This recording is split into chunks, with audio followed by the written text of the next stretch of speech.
안녕하십니까. 세상을 읽어주는 남자 이상훈입니다. 오늘은 애플에 대해서 한 말씀 드리겠습니다. 이 세계 개발자 회의가 있었는데요. 초미의 관심은 과연 애플이 아이폰 이후 제품인 가상현실, 그러니까 VR과 증강현실, AR을 모두 사용하는 혼합현실 VR, AR 헤드셋 같은 것을 공개할지 여부였습니다. 그 행사가 가까워질수록 이번에는 그 공개를 안 한다는 쪽으로 가닥이 잡히는 분위기였는데요. 내년 하반기께나 출시되니까 이번은 아니라는 게 지배적인 관측이었고 그대로 됐습니다. 대신 그 M1 시리즈의 후속작인 M2 CPU가 나왔습니다. 애플이 자체 설계한 칩인 M1이 공개된 게 2020년 11월 정도니까 한 1년 9개월 만에 그 후속작인 M2를 내놓은 것입니다. 이런 점을 말씀드리겠습니다. 일단 그 먼저 AR 그 헤드셋부터 보겠습니다. 애플의 AR 헤드셋에 대한 소문은 그간 무척 많았습니다. 애플의 AR 헤드셋 계획이 최초로 알려진 때가 지난 2018년 2월 무렵입니다. 애플의 관련 특허가 드러나면서 애플이 AR 헤드셋을 만들려고 한다는 사실이 외부에 처음 공개됐었는데요. 그리고 2020년에 출시된다는 둥 하는 전망이 계속 나왔는데 잇따라 밀리다가 또 이번에 그 지난해에는 그 올해인 2022년 그러니까 아, 지금이죠. 지금 올 하반기께에 나온다는 얘기도 있었는데요. 다시 1년 더 밀리는 모양새입니다. 이 타임라인이 밀리고는 있지만 분명한 게 있습니다. VR 헤드셋이 됐든 그 AR 헤드셋이 됐든 복합 헤드셋이 됐든 그 아이폰과 연동되는 그 액세서리가 아닌 독립형 제품이 될 것이라는 점에 있습니다. 그간에는 애플의 그 AR 헤드셋이 나오더라도 이를 작동시키려면 아이폰과 연결해야 될 것이라는 전망이 많았지만 애플은 다른 판단을 했습니다.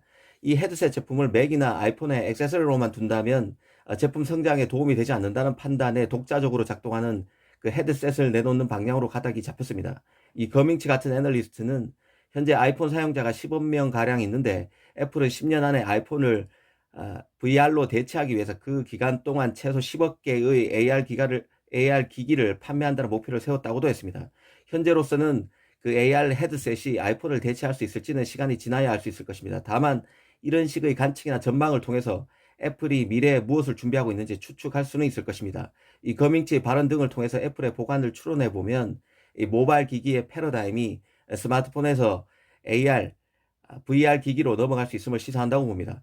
또 하나 염두에 둬야 하는 것은 애플이 그간 강력한 그래픽 처리 기술에 상당한 심혈을 기울여 왔다는 점에 있습니다.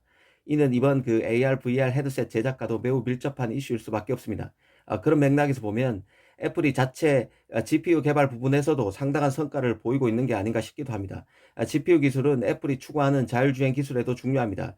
애플 입장에서는 자체 GPU 개발을 통해서 첨단 하드웨어 플랫폼의 핵심인 그 칩셋의 의존도를 줄이고 로봇이나 AR 등 새로운 하드웨어 시스템을 생산하는 데 상당한 도움이 될 수도 있을 것입니다.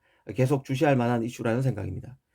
개발자에서 정작 나온 것은 M2 CPU였는데요. M2 칩은 8코어 CPU, 10코어 GPU를 탑재했고 전작인 M1 칩 대비 25% 많은 200억 개의 트랜지스터로 구성됐습니다.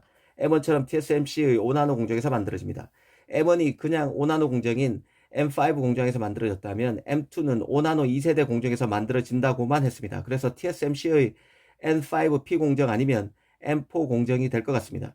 TSMC의 5나노 공정은 그냥 5나노, 5나노 플러스, 그리고 N4, N5P 공정 등 4개 공정으로 나눠지는데요. 사실 동일 공정을 이렇게 세분화하는 것은 5나노 공정이 처음이라고 보시면 됩니다. 7나노 공정도 이런 식으로 세분화되지는 않았습니다.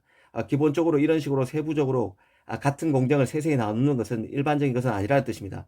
그만큼 그 첨단 공정으로 내려갈수록 파운드리가 진화하면서 팹리스 고객이 맞춤 공정을 요구하고 있다는 뜻이기도 합니다. 기본 플랫폼은 5나노 플랫폼이지만 제품에 따라서 영역별로 공정이 부과되는 게 있다는 뜻입니다. 그러다 보니 이런 현상이 생긴다고 보시면 되는데요. 이 칩의 성능을 내려면 플랫폼이 같더라도 일부 공정에서 쓰이는 소재가 조금씩 다르다고 이해하시면 쉽습니다. 어찌됐든 M2도 5나노 공정으로 만들어집니다. 올가을 나오는 AMD의 그 라이젠 7000 시리즈도 5나노 CPU입니다. 여기에 인텔의 차세대 CPU, GPU의 일부 다이가 TSMC 5나노에서 만들어지고 엔비디아의 차세대 GPU 호퍼도 TSMC 5나노 공정에서 만들어집니다.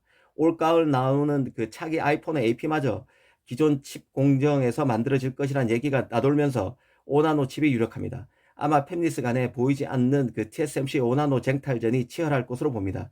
현재로서는 미국의 애리조나 공장이 2024년 가동되고 최초의 해외 5나노 공장인데요. 이때까지 TSMC 한정된 5나노 생산 라인을 잡기 위한 경쟁이 가열될 수밖에 없습니다. 이 과정에서 많은 이야기거리, 생각해 볼 거리가 나올 것으로 봅니다. 오늘은 AR 헤드셋과 TSMC 5나노에 대해서 애플을 통해 한번 짚어봤습니다. 감사합니다.